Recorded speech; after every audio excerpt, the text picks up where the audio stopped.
Could the Arizona Cardinals really move on from Kyler Murray after the 2023 season? You are Locked On Cardinals, your daily Arizona Cardinals podcast. Part of the Locked On Podcast Network, your team every day.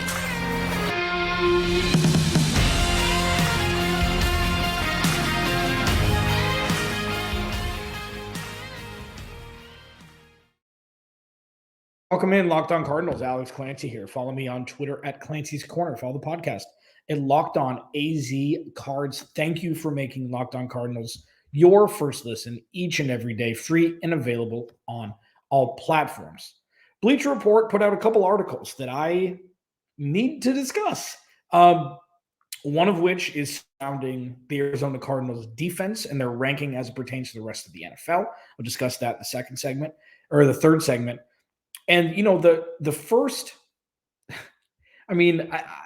here's the thing, is I wasn't going to talk about this offseason. I wasn't, because I think it's a fool's errand. But when others write about it, and this isn't a knock on the actual writer himself, this is a topic that, especially for national media, it's going to be something that needs to be monitored throughout the season, is will the Cardinals move on from Kyler Murray? And the title by Christopher Knox from Bleacher Report's article is Kirk Cousins, top quarterbacks most likely to change teams after the 2023 season. So it made me think, let's execute an exercise on what it could look like if Kyler Murray was not an Arizona Cardinal in 2024, and if he was an Arizona Cardinal in 2024. Let's take the latter first. Okay, please go like, subscribe to the YouTube channel as well. Trying to get to 3K by the start of the 2023 season. So with Kyler Murray and with him rehabbing from his injury, with the new head coach, new coaching staff, new GM, a new regime who didn't draft Kyler Murray, it's going to be interesting to see what he needs to do in 2023 to remain an Arizona Cardinal in 2024, if they see that as being the best route for the organization moving forward.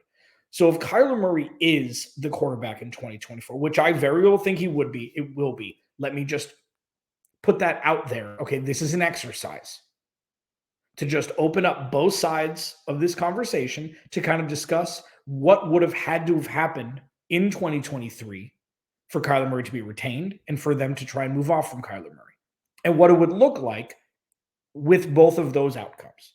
So first, if they retain Kyler Murray for 2024, it could mean a couple of things.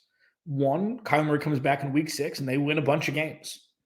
I mean, that's definitely something that would need to happen in an effort for them to have a no doubt about it, surefire Kyler Murray is the future of this team.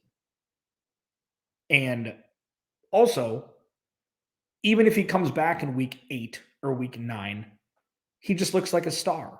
And we've seen that. And I've gone on the record hundreds of times on this podcast at this point saying Kyler Murray won despite of Cliff Kingsbury and not because of him. So we're finally going to find out, you'd think, what Kyler Murray's like with a different offense, and offense catered more towards him, and with all of the wide receivers. Like, I know that DeAndre Hopkins isn't here, but there's plenty of talent in the wide receiver room. If Rondale Moore stays healthy, if Michael Wilson can make an impact when Kyler Murray comes back, so he'll have a few games under his belt as an NFL wide receiver before that. And, if Greg Dortch can level up, and like, they've got weapons, okay? Even without DeAndre Hopkins. Zach Ertz coming off his injury. Trey McBride showed flashes last year, especially towards the end with David Blau. And James Conner's there. Like, they've got guys. So if they win a couple games, even though it looks like, well, you don't want to win games because then you got to find out who Kyler Murray is. You got to find out. So if he comes back and they're 2-7, you got to play him. If he comes back and they're 0-9, you got to play him. You got to play him. You got to find out. And I'm going to go back to my biggest fear for everydayers who know this. I still reference this because it's necessary. But my biggest fear going into the 2022 season last year was that DeAndre Hopkins and Hollywood Brown would not play meaningful snaps together.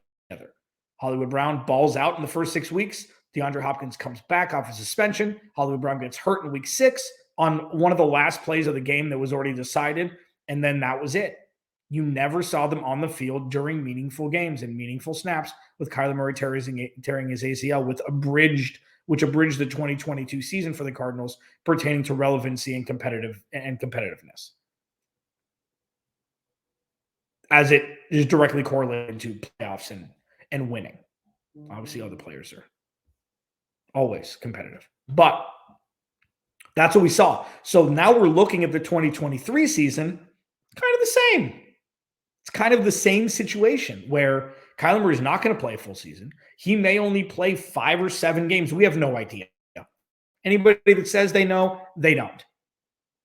It's rehab. He's busting his ass to get back out there, but this is an ACL tear. He tore it in December. Normally that's 9 months, 10 months, 12 months. I mean, I think Adrian Peterson came back in 6 or 7 months. This could be a 10 to 12 month injury. So if we're looking at November, 8 weeks are already gone. So you're starting to see, like what I said was with DeAndre Hopkins and Hollywood Brown was, it's like 2 cars just driving past each other, like waving. And they're never in the actual same parking lot. And we could see that with Kyler Murray and his future with a new regime who doesn't have any ties to him, even though Jonathan Gannon said he came here for one of the reasons, one of his best quotes, which is true. Teams that are rebuilding don't normally have a franchise quarterback. And a lot would be different say Kyler Murray had a different injury and he missed the remainder of the 2022 season. So we'd still be in this spot. If he started in week 1, DeAndre Hopkins would probably be back, has a lot better chance to be back. And then everything would be different. How they drafted would be different. All of these things, because they're more or less punting. Free agency would have been different. They're more or less punting on the 2023 season to position themselves for an even stronger, reintroduction to the NFL in 2024, hopefully with an Arizona Cardinals organization that's that in name only. This is rock bottom. It wouldn't need to be necessarily if Kyler Murray was back. So when you're looking at what needs to happen in 2024, for 2023 for Kyler Murray to be the quarterback in 2024, he's got to play well. He's got to play enough games. And even then, if they win 4 games or 5 games and he starts all of them, is that still enough for a front office and coaching staff who have 0 ties to him up until this point? Looking at Drake May, Caleb Williams, and just a bevy of top-tier talent going in the top 10 next year. You keep Kyler Murray, you have 2 of the top 5 picks. You could be getting 5 first-round picks, a bunch of seconds, players, whatever it is, and really build out this roster with your starting quarterback in Kyler Murray. Or you just say, next dealer's coming in, draft a quarterback, go that way. I gave you one. Now the other, that's where it gets a little murky. It gets a little, I don't know. I don't even want to tempt this because I do think Kyler Murray is the quarterback for the future. I just do. I've seen enough. Sure. Losing record through 4 seasons. Absolutely. Injuries last couple of years. I still think until otherwise, and I'm able to say this because I've got the ability to now because we haven't seen the other side. I think it was roster building. It was coaching that's kept the Cardinals where they are now and not allowed Kyler Murray to be the full Kyler Murray and reach his absolute, Pro Bowl potential throughout the entirety of the season and not just in spurts. What needs to happen for Kyler Murray not to be the Arizona Cardinals quarterback in 2024? I'll hit that next as we roll on here. Locked On Cardinals, your team every day. This episode of Locked On Cardinals is brought to you by FanDuel. Baseball season is in full swing, and there's no better place to get in on the action than FanDuel, America's #1 sportsbook, because right now, new customers get a no-sweat first bet up to $1,000. That's up to $1,000 back in bonus bets if your first bet doesn't win. Just go to FanDuel.com/lockedon to join today. I mean, baseball's fun to do same game parlays in. Hits, strikeouts, runs, home runs, etc. FanDuel, like baseball, if you like to bet on sports, baseball has a metric for everything. So many different stats, so many different ways you can do same game parlays. One bet, you gear it up in one game, you do 7, 8, 9 things, and then you can get a huge payout. FanDuel's got you covered there. So don't miss your chance to snag a no sweat first bet up to $1,000 when you join FanDuel.com today. Go to FanDuel.com/lockedon to sign up. FanDuel, official partner of Major League Baseball.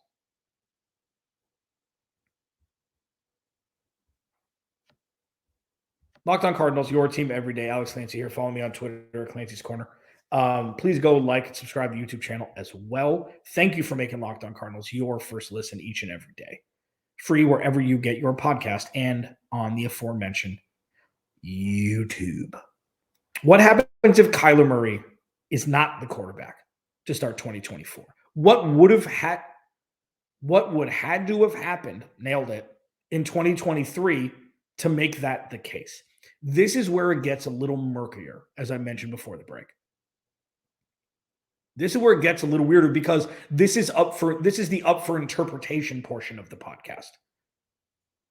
This is the, I don't really know, but let's kind of build some sort of parameters. I mean, really? If Kyler Murray comes back in week 8 and they're 1-6 and he wins 3 games out of the last 8, enough to move on from? Sure. Like, again, I still think Kyler Murray should be the quarterback of the Arizona Cardinals moving forward. I just need to, reset that. But if he comes back in week 8 and they win a couple games, remember, the defensive roster is not great. I'll talk about that in the last segment. Like, this isn't a roster that's built to win right now. So is that on Kyler Murray? Are there metrics to show that he's progressing even if the team loses games? Like, ideally, in my opinion, the Cardinals lose a bunch of games. They bring Kyler Murray back. They have 2 of the top 3 picks, and they just set up for the future. Very rarely is a team in position that the Cardinals are in where, say even Houston wins 5 or 7 games. Who knows? The Jets won 7 games last year with Mike White and Joe Flacco. Okay, so crazy things happen, especially in the AFC South where it's not the best division. But say the Cardinals have, 2 of the top 6 picks. That is something that could absolutely transform a franchise. But if they don't think Kyler Murray's the guy, it could transform a franchise by drafting your franchise quarterback for the future and getting a couple first-round picks for Kyler Murray. So what needs to happen for Kyler Murray not to be the quarterback in 2024? Up for interpretation in the sense, what if he only plays 5 games? What if he plays 5 games? And they go 1-4, say they go 3-2. At that point, are they so resigned to their fate that they're going to move on from him and get his number off the books and start clean that it doesn't matter how he plays? I would lend to think yes. If he doesn't play 8 or more games next year, it's the DeAndre Hopkins and Hollywood Brown situation all over again. What could have been? Or they've seen enough in practice, and then in the games that he does play, that's like, okay, he's our guy. Giddy up. Let's roll. But I see the former as being the case. This has been a tale as old as time, not the guy that this new regime drafted, heavy price tag, a chance to start completely fresh with a brand, a drafted quarterback under team control for another 4 years and see if you can get that Super Bowl window that everybody wants with a quarterback on a rookie scale deal. It looks more appetizing if the Cardinals only win 3 or 4 games next year, regardless of how Kyler Murray plays. And again, I'm taking the other side here. I don't necessarily agree with this, but this is a way that people could think to be able to validate not bringing Kyler Murray back. And the other way, which would be the easier way, is he plays 9 games and plays terribly. That would be obviously the easiest Band-Aid rep of, okay, you're not the guy. So let's look at it this way. Because when it comes down to it, not only are they going to be looking to see if Kyler Murray is the guy for the future, but if he's not, right when they figure out that he's not, pull. Because at that point, you don't want to be winning football games. You want to be competitive, but you don't want to put the best roster out there in an effort to win games because you want to shore up that number 1 or number 2 overall pick. That's the next thing on the, whatever, whiteboard, grease board, or whatever it is, chalkboard, whatever it may be. Figure out if Kyler Murray's the guy. Get good draft position if he's not. Because if Kyler Murray comes back and he balls out, they're not going to get the first pick. They make it the 2nd, the 4th, the 5th, something like that. Kyler Murray, people just forget because he hasn't played. Kyler Murray is a special player. Does he have work to do? For sure. Is he a finished product? No. Why are we talking about this in year 5? Cliff Kingsbury. Sorry. It just is. Kyler Murray hasn't been perfect by any stretch. He could have been better in his first 4 years. He's had zero help. So maybe with help coming into week 8, even though it's a first-year head coach and a defensive-minded guy, Drew Petzing was the quarterback coach, I believe, in Cleveland. Like, what if Drew Petzing has been waiting for a guy like Kyler Murray to coach, and now he has control over the entire offense, not under Kevin Stefanski's thumb? But if all of that doesn't happen and Kyler Murray doesn't play well, maybe he's rusty for when he's going to be. First couple games back, they lose embarrassingly, and then maybe they win one game and he doesn't play that well. Easy. Band-Aid ripped off. Sorry, Kyler thing. But once they find out, it's Clayton Tune time, baby. Do not play Kyler Murray for the rest of the year. Play Clayton Tune, because then again, at that point, if you know it's not the guy, and with so many things need to happen for either one of these paths to go down, and unfortunately, it's probably going to be somewhere right in the middle. It's not going to be as cut and dry as, oh, he's played well, retain him, or oh, he's played like crap, don't. Once you know, you pull. Because not only are you trying to get younger players involved in their rookie season, you're also trying to save a trade asset from getting injured again. Now, again, I don't think this is going to happen. I think he's going to be the quarterback in 2024. I think this is a fool's errand to even discuss this, but it was written about and it will continue to be talked about this offseason and into the regular season, so I needed to discuss it today. Locked On Cardinals, your team every day. The Cardinals defense is ranked towards the bottom. Shocked? No. Talk about it? Yeah. Next. Thank you for making Locked On Cardinals your first listen each and every day, free and available on all platforms. I'm your host, Alex Clancy. Thanks for hanging out. When it comes to the Arizona Cardinals, there is going to be some similar storylines that we're going to be discussing as the sun comes down through the sunroof at my mom and stepdad's place. That's making the viewing audience cringy at this point. Apologies for that, as my forehead is shining in the sunlight. Anyways, for people who are listening, just disregard that. The Arizona Cardinals, again by Bleacher Report, and it's going to be by everybody else, are ranked the third worst defense in the NFL. David Kenyon wrote this article a couple days ago. And just look at this. The reason why I wanted to talk about this is, first of all, Bleacher Report's a great place to look for Cardinals content, just because from a national media perspective, the Cardinals are an afterthought. I've had a lot of, Mina Kimes, and I've had Mike Golick Jr. and other people on who'd when Ari Mayroff had a great quote. It's like, I ask him, what do you think about the Arizona Cardinals? Sometimes just like, we don't, and that's something that, again, hitting rock bottom, this is going to give the Cardinals the best opportunity to build a winning organization, starting fresh, the way they're doing it. And with that, letting all of their defensive players walk was just part of it. J.J. Watt had 12.5 sacks last year. That's wild, okay? Zach Allen had 5.5 sacks. Marcus Golden only had 2.5, but that's simple math, 20.5 sacks out the door. Not to mention Byron Murphy gone, and, with what he got from Minnesota, which was very underwhelming contract-wise. It just made it seem, that they didn't want to pay him what he wanted. He obviously has come out now and said that, he didn't want to be here, blah, blah, blah. He's happy to not be with the Cardinals. Easy to say once you leave the team that drafted you, they didn't want to give you contract extension. And then Zach Allen got buku Walmart money from Denver. So the Cardinals were never going to pay that. But it's a hard reset. So the Cardinals now, and who knows what's going to happen with Budda Baker. So the Cardinals now are led by Zaven Collins, That's it. He's the leader of the defense now, and that's great. Third year, this is the year that he's supposed to pop. This is the year that Isaiah Simmons was supposed to pop last year. Maybe with Nick Rallis, a guy who has focused on linebackers over the last couple of years, and now as a DC will be able to get the most out of Zaven Collins, who it looks like they might move to edge. Isaiah Simmons is now with the secondary, so who knows? But with BJ Ojulari coming in, with Garrett Williams coming in, corner out of Syracuse, hopefully he'll be ready for week 1.